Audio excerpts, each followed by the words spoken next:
لیکن آج بیچ کر تلواریں خرید لیے مسلح ہم نے، بیٹیاں لٹتی رہی اور ہم دعا کرتے رہے۔ میں جب یونیورسٹیز میں جا کے لیکچر دیتا ہوں تو یہ لبرل مافیا آ کے مجھے کہتا ہے تمہارا حلیہ تو نہیں ہے کہ تم مافیا صدیقی کی بات کرو، تم تو مجھے کوئی بدماش ٹائپ کے آدمی لگتے ہو، تہجد پڑھتے ہو؟ میں نے کہا نہیں، میں کبھی کبھار اللہ نے توفیق دی تو پڑھ لیا۔ اچھا، بے عمل سے آدمی ہو، عافیہ صدیقی کی بات کر رہے ہو؟ اب سنیں غور سے، یہ اکثر یہ تانے ہمارے نوجوانوں کو ملتے ہیں۔ میں نے کہا بھائی جان، اگر آپ کی بہن کو کوئی اغوا کر کے لے جائے تو پہلے تبلیغی جماعت کے ساتھ 40 دن چلے پہ جاؤ گے، پھر جا کے بہن کو لاؤ گے؟ یا پہلے 6 مہینے انتظار کر کے داڑھی پوری کرو گے، پھر عمرے پہ جاؤ گے، پھر جا کے بولو گے ہاں اب میں بہن کو واپس لاتا ہوں؟ غیرت ہے بڑی چیز جہاں تگدوں میں، پہناتی ہے درویش کو تاج سر دارا۔ 1857 کی جنگ آزادی کے بعد انگریز نے جب مرزا غلام احمد قادیانی کو انٹروڈیوس کرایا نا، تو انگریز نے اس کو بے تحاشا پیسہ اس پہ لگایا اور اسے لٹریچر چھاپ کے دیا۔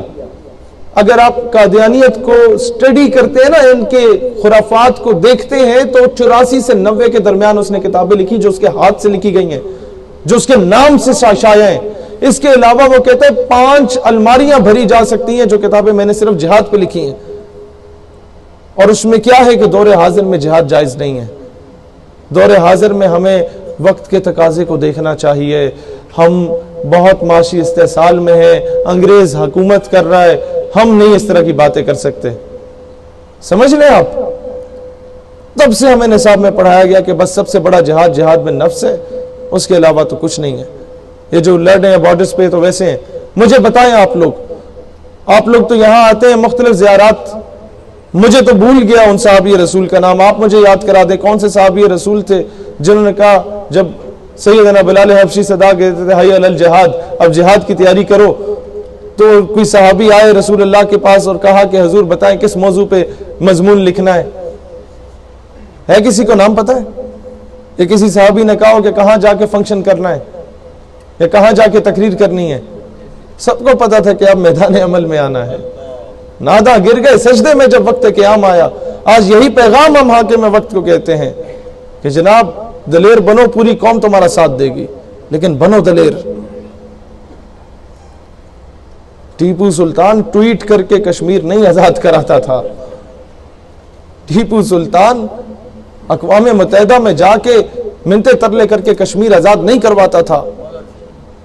ٹیپو سلطان جس کی مثالیں دی جاتی ہیں وہ بھیک نہیں مانگتا تھا۔ اقبال کہتے ہیں نگاہ فقر میں شان سکندری کیا ہے، خراج کی جو گدا ہو وہ کیسری کیا ہے، فلک نے ان کو عطا کی ہے خواجگی کے جنہیں، خبر نہیں روش بندہ پروری کیا ہے، اور بتوں سے تجھ کو امیدی خدا سے نو امیدی۔ یہ IMF، یہ ورلڈ بینک، یہ سارا کچھ ان کے آگے بھیک مانگنا، ان سے کشمیر کی بھیک مانگنا، بتوں سے تجھ کو امیدی خدا سے نو امیدی، مجھے بتا تو صحیح اور کافری کیا ہے۔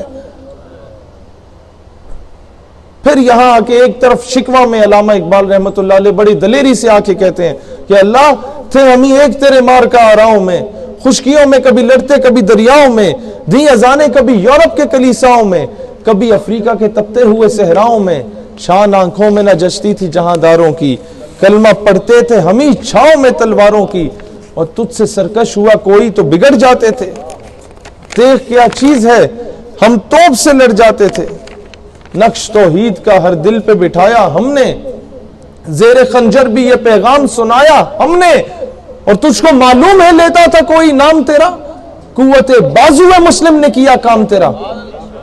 جواب شکوہ میں تھپڑ رسید ہوتا ہے ہم لوگوں کو۔